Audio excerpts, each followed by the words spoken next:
तो आइए शुरू करते हैं स्टीफन कॉवे की book 7 habits of highly effective people. एक हाईली इफेक्टिव आदमी कौन होता है? एक हाईली इफेक्टिव इंसान वो होता है जिसका कैरेक्टर अच्छा हो, जिसके पास स्ट्रॉन्ग वैल्यूज हो। क्या आपकी कभी किसी रिश्तेदार या कलीग से खटपट हुई है? किसी से ये उम्मीद रखना कि वो बदले, उससे पहले आपको खुद को बदलना होगा। लेकिन उससे पहले क्या आपको लगता है आप में खुद को इम्प्रूव करने की क्वालिटी है? एक हाईली इफेक्टिव इंसान के दूसरे लोगों के साथ अच्छे रिलेशंस होते हैं। वो अपने परिवार, रिश्तेदारों, दोस्तों, पड़ोसियों और कलीग्स के साथ मिलजुल कर रहता है और एक अच्छा रिलेशन सालों तक चलता है। एक हाईली इफेक्टिव इंसान कैसे बना जाए, ये आप इस किताब को पढ़कर सीख सकते हैं। जो भी आपकी जॉब हो, जैसे कि अगर आप एक पेरेंट हैं, तो अपने बच्चों के साथ अपना रिलेशन और भी बेहतर बना सकते हैं। और अगर आप एक बॉस हैं, तो इस किताब से आपको ऐसे टिप्स मिल सकते हैं जिससे आप एक अच्छे लीडर बन पाएंगे। जब आपका कैरेक्टर अच्छा होता है तो लोग भी आपसे नजदीकियां बढ़ाना चाहते हैं और इसीलिए the 7 habits of highly effective people एक इंटरनेशनल बेस्ट सेलर है। ये किताब कैरेक्टर इम्प्रूव करने में फोकस करती है। ज्यादातर किताबें आपको इस बारे में बताएंगी कि कलीग्स को दोस्त कैसे बनाएं, लोगों को खुद से इम्प्रेस कैसे कराएं, मगर 7 हैबिट्स आपको सबसे पहले एक इफेक्टिव इंसान बनाने पर फोकस करती है। अगर आपकी पर्सनालिटी अच्छी है तो बेशक आप भी एक इफेक्टिव इंसान बन सकते हैं, मगर वो बस थोड़े टाइम के लिए होगा। लोगों को जल्द ही पता चल जाएगा कि आपके काम के पीछे कोई न कोई मतलब है, कोई मोटिव है। लेकिन अगर आप कैरेक्टर के अच्छे हैं तो वो लाइफ टाइम तक आपके साथ रहेगा। आप अपने आसपास के लोगों को इन्फ्लुएंस करते रहेंगे और आपको इसका पता भी नहीं चलेगा। लेकिन याद रखें, आपको सबसे पहले अपने अंदर से शुरू करना होगा। तो क्या आप तैयार हैं चेंज होने के लिए? क्या आज आप एक हाईली इफेक्टिव पर्सन बनेंगे? हैबिट 1, प्रोएक्टिव बने। प्रोएक्टिव बनने का मतलब क्या है? साइकोलॉजिस्ट विक्टर फ्रैंकल कहते हैं, हमारे आसपास जो कुछ भी होता है हम उसे बदल नहीं सकते, लेकिन इस पर कैसे रिएक्ट करना है ये हमारे हाथ में है। प्रोएक्टिव बनने का मतलब होता है कि दूसरे लोग चाहे जो भी ओपिनियंस दें, हमें उससे अफेक्टेड नहीं होना है। जब लोग हमारे बारे में कुछ बुरा बोलते हैं तो कमी हमारे अंदर नहीं होती बल्कि उनमें होती है। जो नेगेटिव बातें वो आपके बारे में बोलते हैं, उससे उनके खुद के नेगेटिव व्यूज का पता चलता है कि वो दुनिया को किस नजर से देखते हैं। प्रोएक्टिव होने का मतलब ये भी है कि आप किसी भी बुरी सिचुएशन से अफेक्ट ना हो, फिर चाहे मौसम खराब हो या ट्रैफिक। लेकिन एक प्रोएक्टिव इंसान को कोई फर्क नहीं पड़ता, उसकी जिंदगी में बुरा वक्त आए या गरीबी, वो हर हाल में खुश रहेगा। एक प्रोएक्टिव इंसान बुरे से बुरे हाल में भी बगैर कोई कंप्लेन किए अपना काम करता रहेगा। प्रोएक्टिव का उल्टा रिएक्टिव होता है, और जो लोग रिएक्टिव होते हैं वह अपने एनवायरनमेंट से बहुत जल्दी इफेक्ट हो जाते हैं। अगर उनके साथ कुछ बुरा होता है तो वो खुद भी नेगेटिव बन जाते हैं। एक बार जब लेखक स्टीफन कॉवी सैक्रामेंटो में एक लेक्चर दे रहे थे, तब अचानक भीड़ में से एक औरत खड़ी हुई। वो बड़ी एक्साइटेड होकर कुछ बोल रही थी। तभी उसकी नजर लोगों पर पड़ी जो उसे घूर रहे थे। लोगों को ऐसे घूरते देखकर वो औरत वापस बैठ गई। अपना लेक्चर खत्म करने के बाद स्टीफन कॉवी उस औरत के पास गए। उन्हें मालूम पड़ा कि वो औरत दरअसल एक नर्स थी जो एक बड़े बीमार पेशेंट की फुल टाइम देखभाल कर रही थी। उसका वो पेशेंट हर टाइम उस पर चिल्लाता रहता था। उसकी नजर में वो सब कुछ गलत करती थी। उसने कभी भी उस नर्स को थैंक यू नहीं बोला था और इन सब बातों से वो औरत बड़ी दुखी रहती थी। वो अपनी जॉब से बिल्कुल भी खुश नहीं थी और उस दिन लेखक स्टीफन कॉवी के लेक्चर का सब्जेक्ट भी प्रोएक्टिविटी ही था। कॉवी एक्सप्लेन कर रहे थे कि अगर तुम प्रोएक्टिव हो तो कोई भी चीज तुम्हें हर्ट नहीं कर सकती। जब तक आप खुद ना चाहें, कोई भी आपको दुखी नहीं कर सकता। और यही लेक्चर सुन के वो औरत एक्साइटेड हो गई थी, क्योंकि उसे पता चल गया था कि रिस्पॉन्ड करना या ना करना उसके हाथ में है। उसने कॉवी को बताया, मैंने दुखी होना खुद चुना था, मगर अब मुझे रियलाइज हो गया है कि दुखी या सुखी होना मेरे हाथ में है, लेकिन अब किसी दूसरे इंसान का बिहेवियर मुझे कंट्रोल नहीं कर सकता। तो अब आप समझे, एक रिएक्टिव इंसान का मूड टीवी की तरह होता है जिसका रिमोट कंट्रोल दुनिया के हाथ में है। जब भी कोई चाहे उस रिएक्टिव इंसान का मूड चेंज कर सकता है, लेकिन एक प्रोएक्टिव इंसान वो है जिसने अपने मूड का रिमोट कंट्रोल अपने पास रखा है। और एक प्रोएक्टिव इंसान को कोई फर्क नहीं पड़ता कि दूसरा इंसान उसके बारे में क्या सोच रहा है। या क्या बोल रहा है। Habit 2, begin with the and in the mind. एक बात बताइए, आपकी लाइफ की सबसे जरूरी चीज क्या है? अपने माइंड में एंड को लेकर शुरुआत से। हमारा मतलब है कि आपके सारे एक्शंस, आपकी वैल्यूज आपके पर्पस से मैच होने चाहिए। आपको आपका फाइनल गोल, आपका डेस्टिनेशन पता होना चाहिए ताकि आपका हर स्टेप उसी की तरफ जाए। हम कई बार बहुत सी प्रॉब्लम्स फेस करते हैं। हमें आए दिन किसी न किसी चीज के लिए कंसर्न होना पड़ता है और लाइफ के इतने चैलेंजेस की वजह से हम भूल जाते हैं कि हमारे लिए सबसे जरूरी क्या है। होता है ना, जैसे कि आपको अपने बच्चों का ध्यान रखना पड़ता है, उन्हें हर चीज प्रोवाइड करानी पड़ती है और आप इसे पाने के लिए इतना हार्ड वर्क करते हैं कि उन्हीं बच्चों के साथ टाइम स्पेंड नहीं कर पाते। आप ये भूल जाते हैं कि मटेरियल चीजों से ज्यादा उन्हें आपका प्यार और सपोर्ट चाहिए। तो आज से अगर आप अपने बच्चों को सच में प्यार करते हैं तो उन्हें हर दिन ये शो कराइए, उन्हें बताइए कि आप उनसे कितना प्यार करते हैं।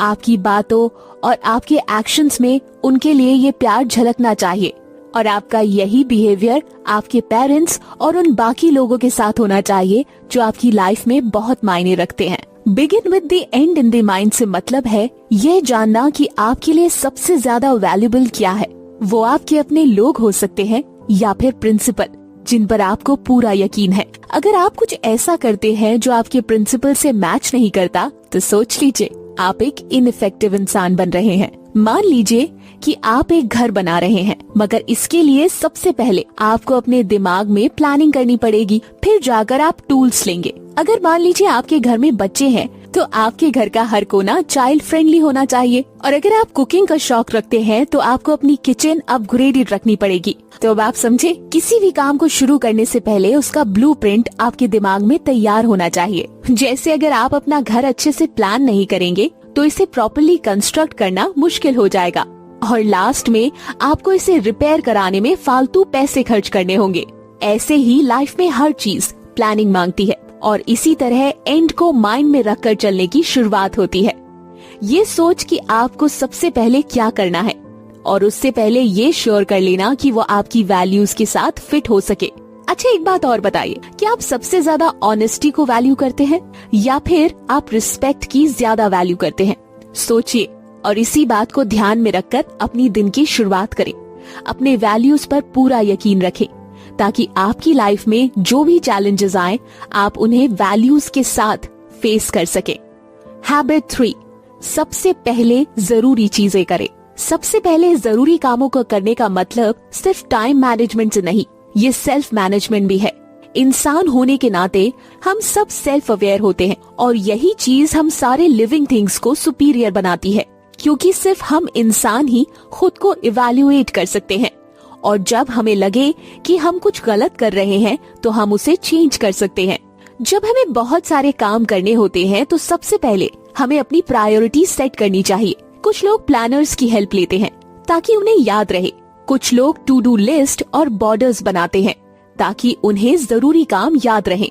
लेकिन आपने ध्यान दिया होगा कि इन सब के बाद भी हम अपने बहुत सारे जरूरी काम टाइम पर कंप्लीट नहीं कर पाते। अगर आपकी प्रायोरिटीज पूरी नहीं हो पाती तो सेल्फ डिसिप्लिन आपकी प्रॉब्लम नहीं है। असली प्रॉब्लम है कि आपने अपनी प्रायोरिटीज को दिल दिमाग में बिठाया ही नहीं। आपने ये सोचा ही नहीं कि आपकी टॉप प्रायोरिटीज क्यों हैं और क्यों ये आपके लिए इम्पोर्टेंट है। सोचिए जरा इसके बारे में, ये आपको और ज्यादा मोटिवेट करेगा। और एक्चुअल चैलेंज टाइम को मैनेज करना नहीं, खुद को मैनेज करना है। सबसे पहले जरूरी चीजें करें और इस बात का मतलब है कि अपनी प्रायोरिटीज को पहले नंबर पे रखें। इसका मतलब ये भी है कि जरूरत पड़ने पर आप ना बोलना सीखें। जब आपके पास करने को ढेर सारा काम हो तो उन टास्क को ना बोलिए जो आपकी प्रायोरिटीज का हिस्सा नहीं है। एग्जाम्पल के लिए, सैंड्रा को एक कम्युनिटी प्रोजेक्ट का चेयरमैन बनने को बोला गया, मगर उसके पास पहले ही इम्पोर्टेंट टास्क थे, मगर प्रेशर में आकर उसने हाँ बोल दिया। फिर सैंड्रा ने अपनी पड़ोसी कोनी से पूछा कि क्या वो भी इस प्रोजेक्ट को ज्वाइन करना चाहेगी।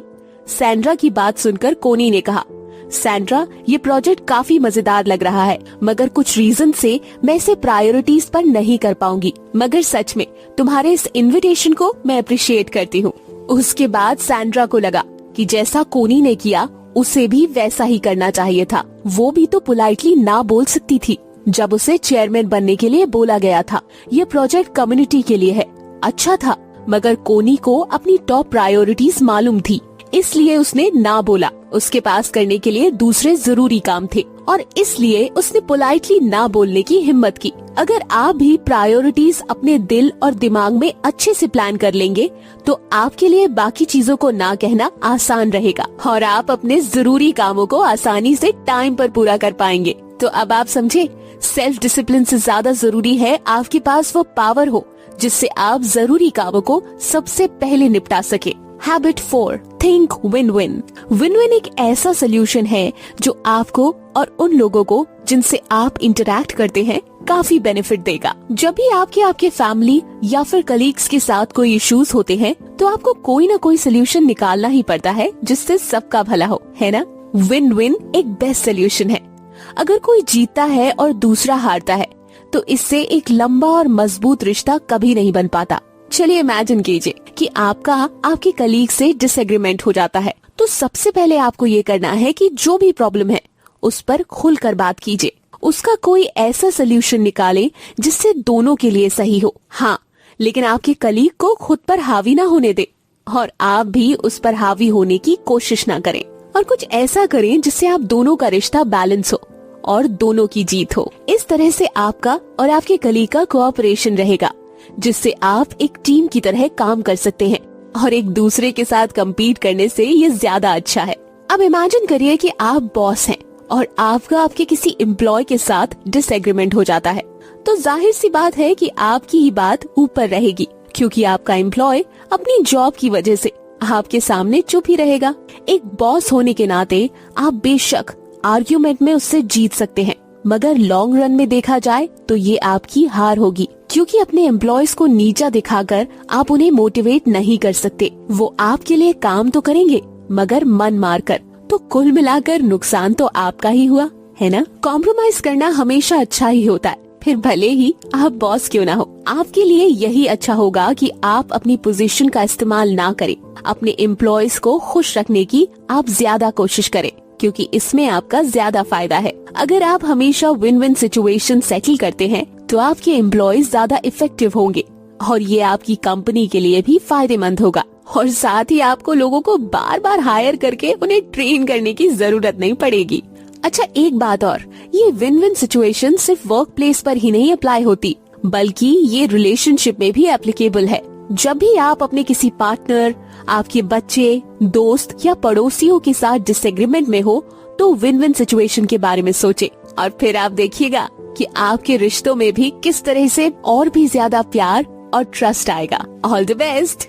हैबिट 5, पहले खुद दूसरों को समझने की कोशिश करें, फिर दूसरों से उम्मीद करें कि वो आपकी बात को समझे। अच्छा, एक बात बताइए, क्या आपको याद है कि लास्ट टाइम कब किसी ने आपसे अपनी पर्सनल प्रॉब्लम शेयर की थी और क्या आपने उसे एडवाइस देने से पहले उनकी फीलिंग्स को समझा था? सोचिए, पहले आप दूसरों की फीलिंग्स को समझने की कोशिश करिए, फिर उनसे उम्मीद करें कि वो आपकी बात समझे। किसी भी अच्छे कम्युनिकेशन का यही तरीका होता है। अच्छा, आपने ध्यान दिया होगा, हम अपनी राइटिंग, रीडिंग, स्पीकिंग और लिसनिंग के जरिए कम्युनिकेट करते हैं। बचपन से ही हम लिखना, पढ़ना, बोलना सीखने में सालों लगा देते हैं, लेकिन किसी की बात को सही ढंग से सुनने के लिए कोई ट्रेनिंग नहीं है। किसी के साथ भी कम्युनिकेट करने का सबसे बेस्ट तरीका ये है कि पहले हम ये समझने की कोशिश करें कि आखिर वो कहना क्या चाहते हैं। बल्कि मैं तो कहती हूँ कि गुड लिसनिंग वो होती है जब हम खुद को सामने वाले की सिचुएशन में रख कर सोचते हैं। तब आप सही तरीके से समझ पाएंगे कि वो इंसान कहना क्या चाहता है। जब आप सुनते ही नहीं तो आप उस इंसान की बात समझे बगैर रिप्लाई करने लगते हैं, मगर जब आप समझने की कोशिश करते हैं तभी आपको पता चलता है कि वो इंसान असल में कैसा फील कर रहा है। और जब आप इस तरीके से किसी की बात सुनेंगे तब जाकर आप उस इंसान को कुछ अच्छी एडवाइस दे पाएंगे या उनकी सच में कोई हेल्प कर पाएंगे। चलिए आपको एक कहानी सुनाती हूँ। एक बार एक आदमी किसी ऑप्टोमेट्रिस्ट के पास गया। कुछ विजन की प्रॉब्लम थी उसे। उस आदमी ने ऑप्टोमेट्रिस्ट को बताया कि उसे क्लियरली कुछ दिखाई नहीं दे रहा। तो उस ऑप्टोमेट्रिस्ट ने उससे क्या किया, उसने उसे अपना चश्मा दे दिया। ऑप्टोमेट्रिस्ट ने कहा कि इसे पहन लो, मैं पिछले 10 सालों से यही चश्मा लगा रहा हूँ और मुझे बिल्कुल साफ साफ दिखाई देता है। मेरे पास एक जोड़ी एक्स्ट्रा है घर पर, तो ये वाला तुम पहन लो। उस आदमी ने ऑप्टोमेट्रिस्ट की बात मानकर चश्मा लगा लिया, मगर कोई फायदा नहीं हुआ, बल्कि उसे और धुंधला दिखाई देने लगा। ये बहुत अच्छे ग्लासेस हैं, तुम कोशिश करो ढंग से देखने की, ऑप्टोमेट्रिस्ट ने उससे कहा। आदमी ने फिर से ट्राई किया, मगर उसकी लाख कोशिशों के बावजूद भी ऑप्टोमेट्रिस्ट के चश्मों से उसे कुछ भी दिखाई नहीं दे रहा था। अब ऑप्टोमेट्रिस्ट ने उससे कहा कि तुम पॉजिटिव होकर सोचो और फिर तुम्हें दिखाई देगा। आदमी ने कहा ओके, लेकिन मुझे पॉजिटिवली भी कुछ भी दिखाई नहीं दे रहा। ये बात सुनकर ऑप्टोमेट्रिस्ट अपसेट हो गया, क्योंकि आखिरकार तो वो उस आदमी की मदद करना चाहता था। अब उसे लगा कि शायद वो आदमी झूठ बोल रहा है और अनग्रेटफुल है। हम भी कई बार ठीक इसी तरह ऑप्टोमेट्रिस्ट की तरह बिहेव करते हैं। हम यही कहते रहते हैं कि अगर तुम्हारी जगह मैं होता, या मेरी बात मान के तो देखो, लेकिन हम कभी भी ये ट्राई नहीं करते कि वो आदमी एक्चुअली फील क्या कर रहा है। और उसका रिजल्ट ये निकलता है कि वो इंसान हम पर कभी यकीन नहीं करता और ना ही कभी दोबारा हमारे पास अपनी प्रॉब्लम्स लेकर आता है। अगर आप सच में किसी की हेल्प करना चाहते हैं तो सबसे पहले उन्हें समझने की कोशिश करें। ऐसा करके आप उनका ट्रस्ट जीत सकेंगे और उन्हें ये यकीन हो जाएगा कि आपके एक्शंस के पीछे कोई मोटिव नहीं है, बल्कि आप सिर्फ उनकी हेल्प करना चाहते हैं, और फिर वो भी आपको समझना शुरू कर देंगे। Habit 6, synergise. सिनर्जी का मतलब है the whole is greater than the sum of its parts. यानी जब एक आदमी दूसरे की मदद करता है तो दोनों साथ मिलकर बहुत कुछ अकम्प्लिश कर सकते हैं। जब एक टीम का मेंबर दूसरे टीम के मेंबर के साथ मिलकर काम करता है तो वो दोनों मिलकर एक अकेले इंसान के मुकाबले बहुत ज्यादा अचीव कर सकते हैं। जब भी कोई नेचुरल डिजास्टर या कैलामिटी जैसे आग, तूफान या अर्थक्वेक होता है तो लोग सिनर्जाइज होते हैं, यानी एक साथ मिलकर काम करते हैं। वो मुसीबत में पड़े लोगों की मदद करने के लिए आगे आते हैं। तब लोग अपने डिफरेंसेस भूल जाते हैं। मुश्किल सिचुएशन में लोग आगे आकर एक दूसरे की मदद करते हैं और सब तुरंत मिलजुल कर सरवाइव करने के लिए सोचते हैं। सिनर्जी का मतलब कोऑपरेट या कोलैबोरेशन भी है। इसका मतलब साथ मिलकर चलना और कंबाइन एफर्ट्स भी है। चाहे कोई भी ग्रुप हो, अगर आपस में सिनर्जी होगी तो इसका बेनिफिट जरूर मिलेगा। लेकिन प्रॉब्लम तो ये है कि सिनर्जी हमारी लाइफ में हर रोज नहीं होती। लोग आपस में अपने डिफरेंसेस दूर करना ही नहीं चाहते। उन्हें ये बड़ा मुश्किल लगता है क्योंकि हर किसी का एक डिफरेंट पॉइंट ऑफ व्यू होता है। हम सब इस दुनिया को एक अलग नजर से देखते हैं, लेकिन हमें ये समझना ही होगा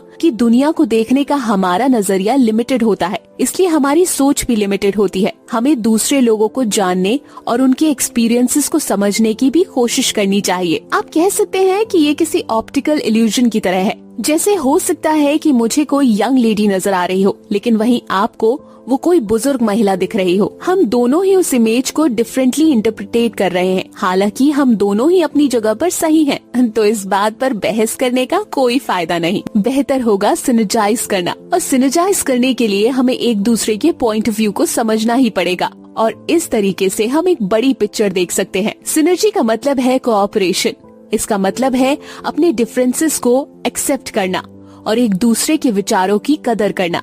ये कभी साबित करने की कोशिश ना करना कि बस आप ही सही हैं, दूसरा बंदा गलत है। उस इंसान के नजरिए को भी समझने की कोशिश कीजिए। इससे आपकी नॉलेज भी बढ़ेगी और उससे कोई नुकसान नहीं, है ना? बहसबाजी करने से बेहतर और भी कई ऑल्टरनेटिव्स हैं। जब आप किसी दूसरे के व्यूज की रिस्पेक्ट करने लगते हैं तो उनके साथ मिलकर काम करना आसान हो जाता है। और वैसे भी साथ मिलकर काम करने से आप कई सारी नई और अच्छी चीजें क्रिएट कर सकते हैं।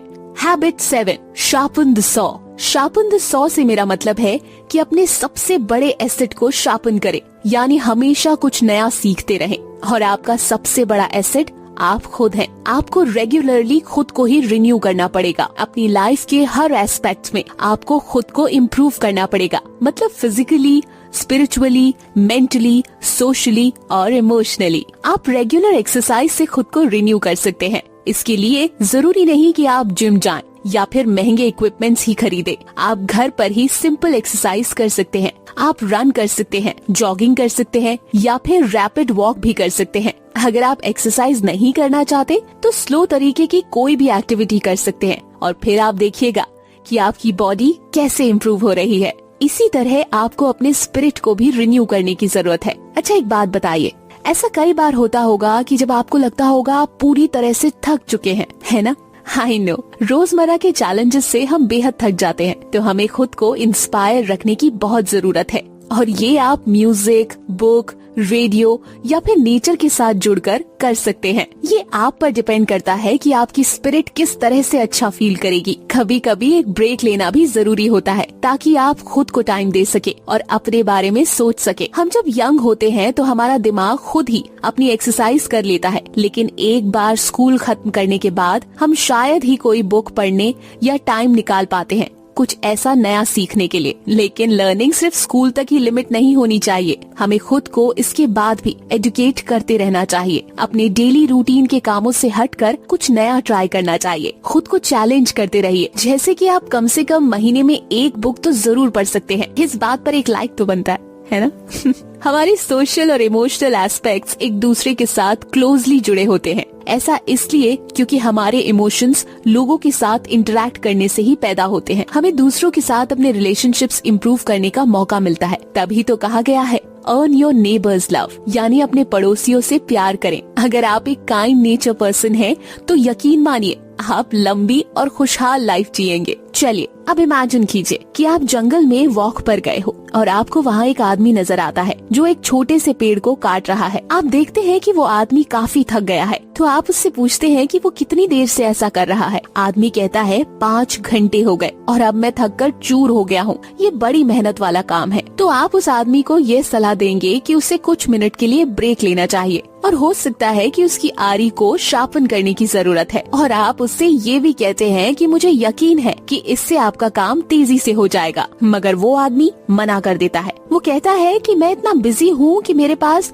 100 शार्पन करने का टाइम नहीं है। अब जैसे किसी भी चीज को इफेक्टिवली कट करने के लिए आरी यानी 100 की जरूरत होती है, ठीक उसी तरह खुद को और भी इफेक्टिव बनाने के लिए हमें अपने एसेट्स को भी शार्पन करने होंगे। आपको टाइम निकालकर खुद को रिन्यू करना ही पड़ेगा, क्योंकि जो टूल आपकी लाइफ में जरूरी है वो तो आपके पास हैं, बस उन्हें टाइम टाइम पर शार्पन करने की जरूरत है। और भूलिएगा नहीं, आपके एसेट्स है आपकी बॉडी, आपका माइंड, आपका सोल, तो उन्हें शार्पन करना कभी ना भूलें।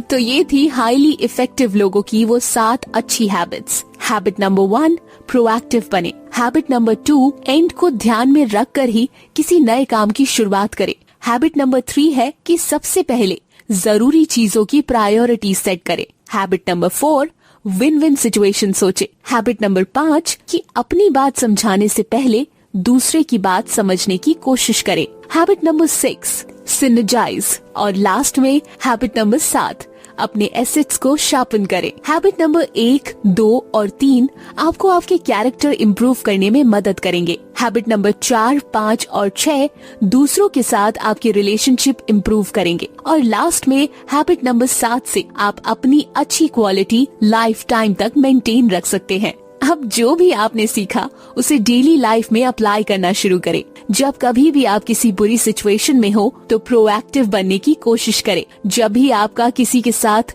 कॉन्फ्लिक्ट हो तो विन विन सिचुएशन चुने। और जब आप कोई चीज बार बार करेंगे तो ये आपकी हैबिट बन जाएगी। जैसा कि एसिटो ने कहा है, हम वही बनते हैं जो हम बार बार लगातार करते हैं। और हाँ, याद रखिएगा, एक्सीलेंस कोई एक्ट नहीं बल्कि हैबिट से आती है। तो दोस्तों, इसी के साथ ये समरी यहाँ खत्म होती है। आप रिव्यू सेक्शन में हमें लिखकर बता सकते हैं कि आपको ये समरी कैसी लगी।